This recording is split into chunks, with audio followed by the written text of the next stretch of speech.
saya Amelia Firayansyah dengan NIM 06021282530057.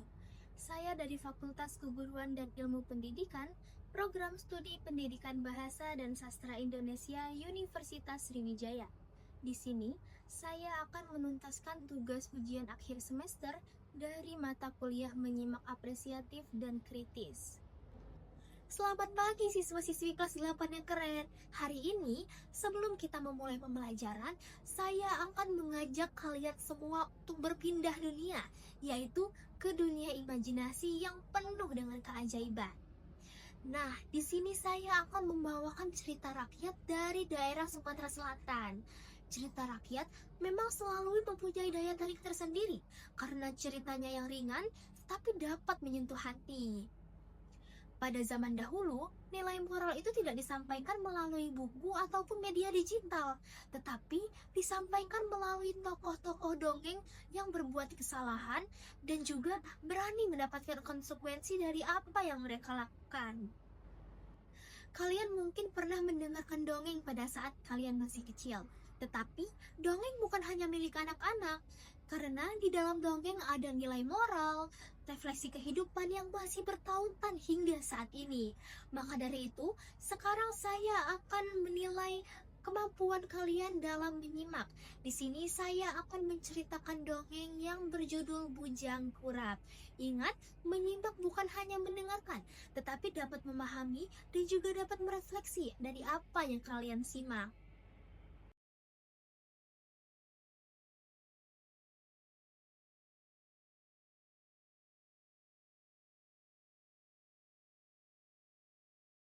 Pada zaman dahulu, di sebuah desa, hiduplah seorang lelaki yang sekujur tubuhnya penuh oleh penyakit kurap.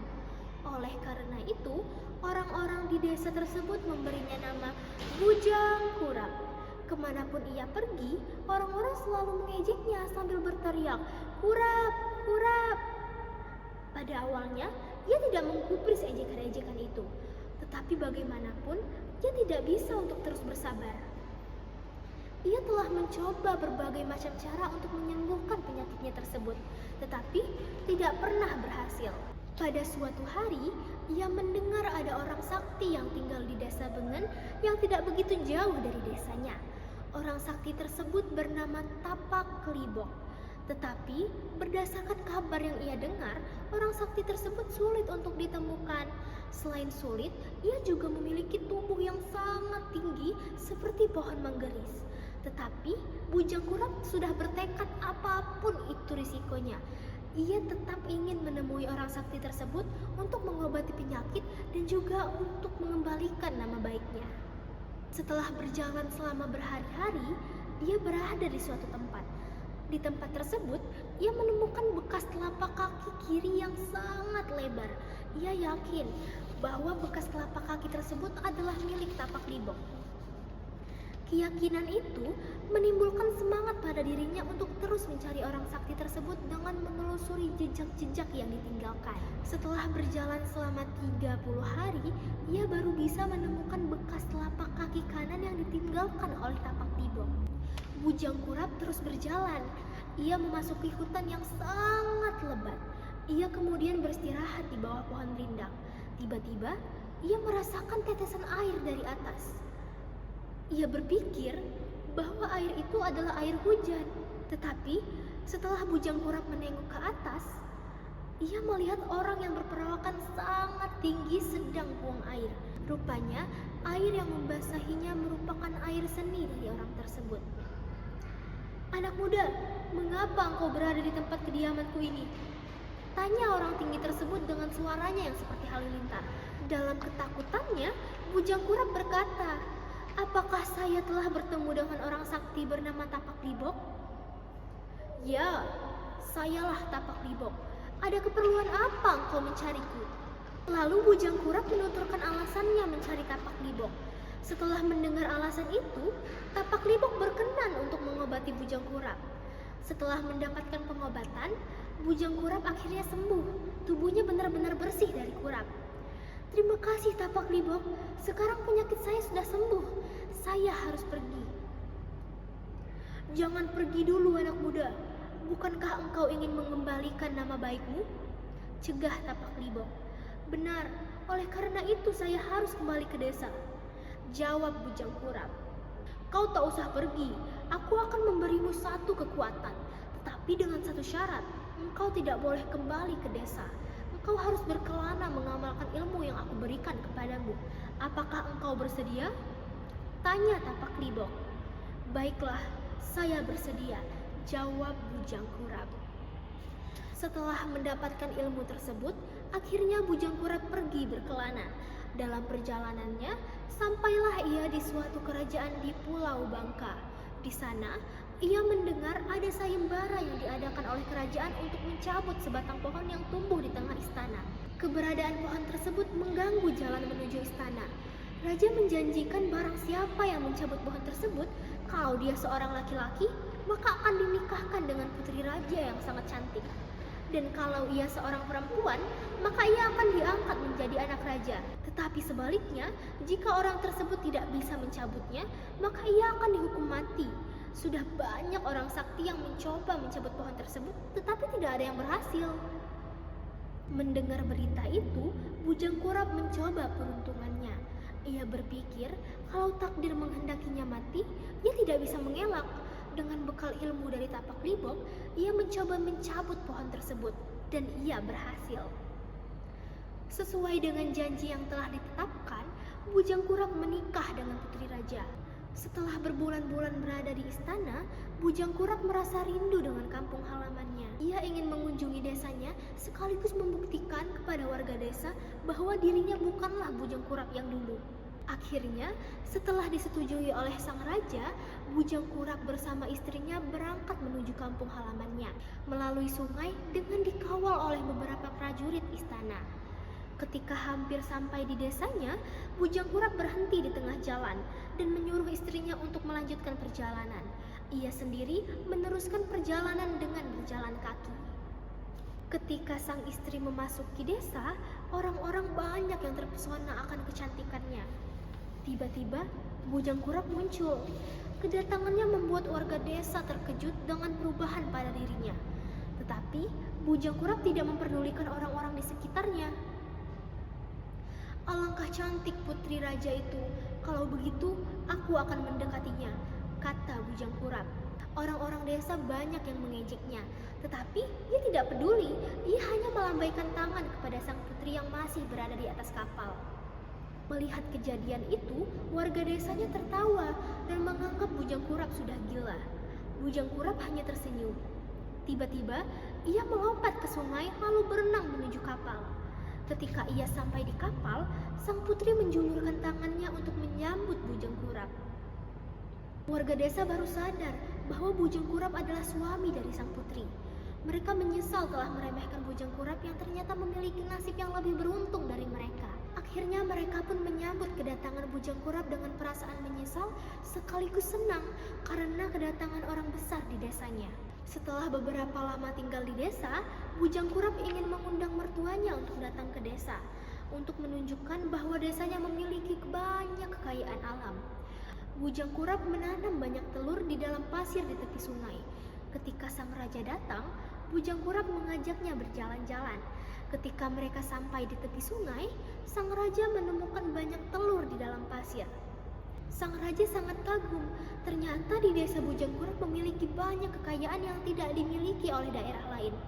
Setelah beberapa hari tinggal di desa, Bujang Kurap beserta rombongan kerajaan kembali ke negeri Bangka. Dan akhirnya Bujang Kurap menjadi raja menggantikan mertuanya. Oke, demikianlah dongeng tentang Bujang Kurap, kisah seorang pemuda yang meskipun dipandang rendah karena keadaannya, justru menunjukkan bahwa ketulusan hati dan juga kesabaran mampu untuk mengubah nasib. Pada akhirnya, Bujang Kurap mengajarkan kita semua bahwa nilai seseorang bukan ditentukan oleh penampilan, melainkan oleh kebaikan serta keberanian dalam menghadapi suatu cobaan. Semoga cerita ini tidak hanya kalian dengarkan sebagai hiburan, tetapi juga sebagai pengingat bahwa setiap kebaikan akan kembali kepada pelakunya. Saat kita memahami isi dongeng, kita juga belajar memahami kehidupan. Terima kasih telah menyimak dengan baik. Setelah ini, mari persiapkan diri kalian untuk menjawab pertanyaan-pertanyaan yang telah saya siapkan dari dongeng yang kalian simak tadi. Soal pilihan ganda menyimak dongeng Bujang Kurap. Soal pertama. Mengapa masyarakat desa memanggil tokoh utama dengan sebutan Bujang Kurap? A. Karena ia suka membuat masalah. B. Karena tubuhnya dipenuhi penyakit kurap. C. Karena ia berasal dari desa Kurap. D. Karena ia memiliki watak pemarah.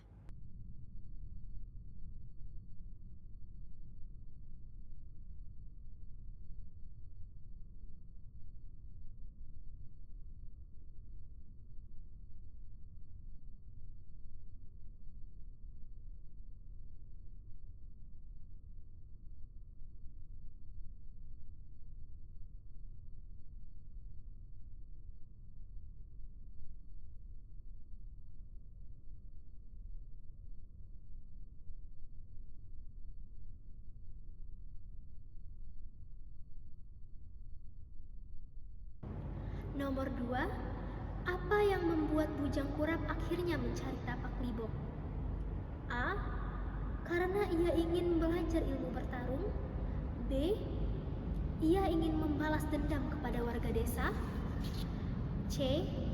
Ia ingin mengobati penyakitnya dan mengembalikan nama baiknya. D. Ia ingin menjadi orang kaya.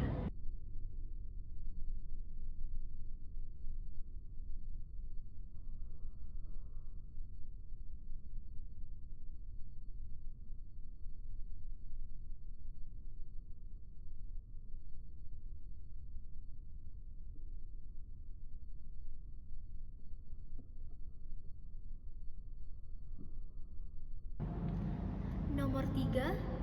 Bagaimana ciri-ciri tapak libok berdasarkan cerita? A. Pendek dan gemuk. B. Berperawakan tinggi seperti pohon manggaris. C.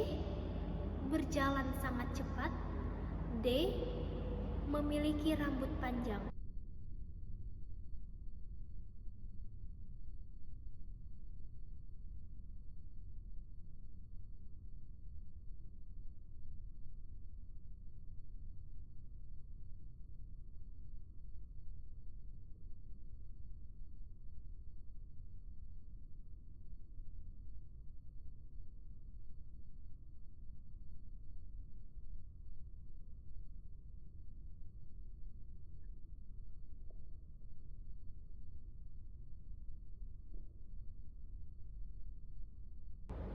Nomor 4. Tanda apakah yang pertama kali ditemukan Bujang Kurap saat mencari tapak libok? A. Jejak tangan raksasa. B. Bekas telapak kaki kiri yang sangat lebar. C. Potongan ranting besar. D. Batu besar berbentuk kaki.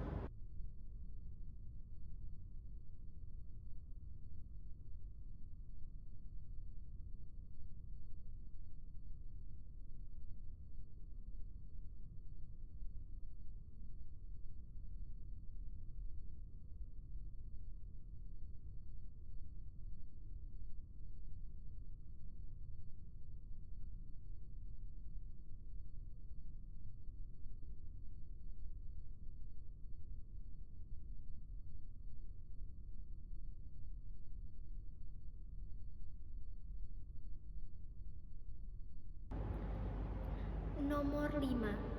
Apa syarat yang diberikan tapak libok setelah menyembuhkan penyakit Bujang Kurap? A. Ia harus kembali ke desanya. B. Ia tidak boleh menikah. C. Ia tidak boleh kembali ke desa dan harus berkelana mengamalkan ilmu. D. Ia harus tinggal bersama tapak libok.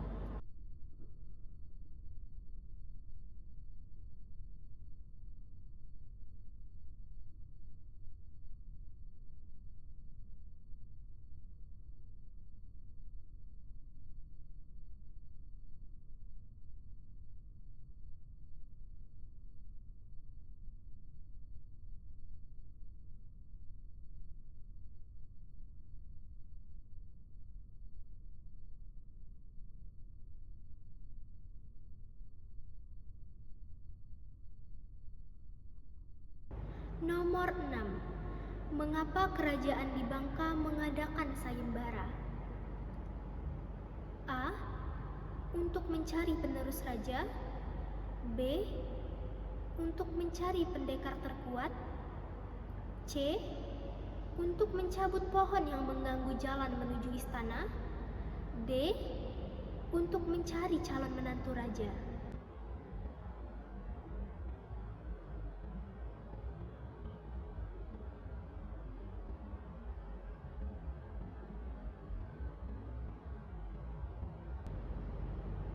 Nomor 7. Apa akibat dari orang yang gagal mencabut pohon dalam sayembara? A. Ia akan diusir dari kerajaan. B. Ia harus membayar denda. C. Ia akan dihukum mati. D. Ia harus bekerja di sana.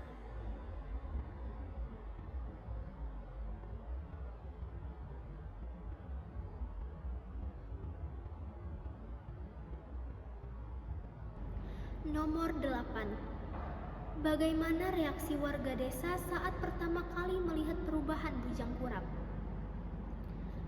A. Mereka langsung kagum. B. Mereka ketakutan. C. Mereka menganggapnya gila dan mengejeknya. D. Mereka langsung memujinya.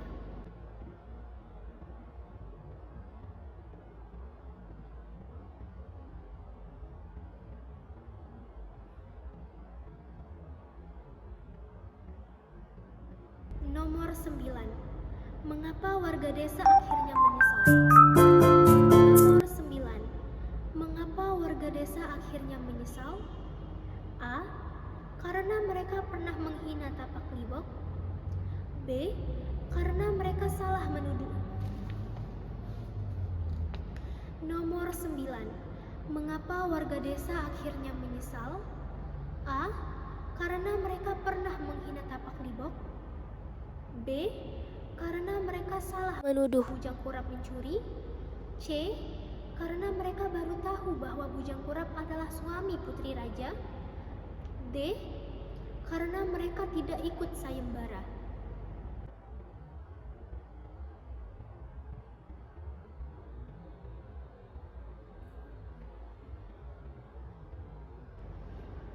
Nomor 10. Mengapa sang raja kagum saat berkunjung ke desa Bujang Kurap? A. Karena melihat istana megah di desa itu. B. Karena melihat banyak telur dalam pasir sehingga mengira desa tersebut sangat kaya. C. Karena desa itu memiliki banyak prajurit. D. Karena masyarakat desa hidup dengan makmur.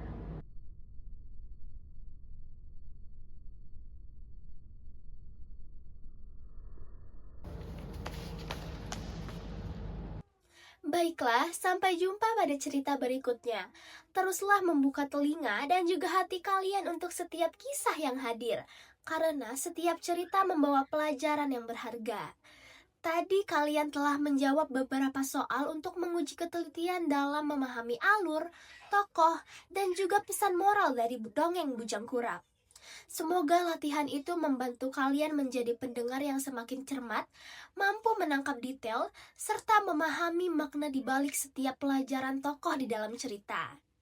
Tetaplah menjadi pembelajar yang bijaksana, yang tidak hanya mengetahui jawaban, tetapi juga mampu mengambil hikmah dari setiap pengalaman yang disampaikan dalam sebuah dongeng. Sampai jumpa pada kisah berikutnya.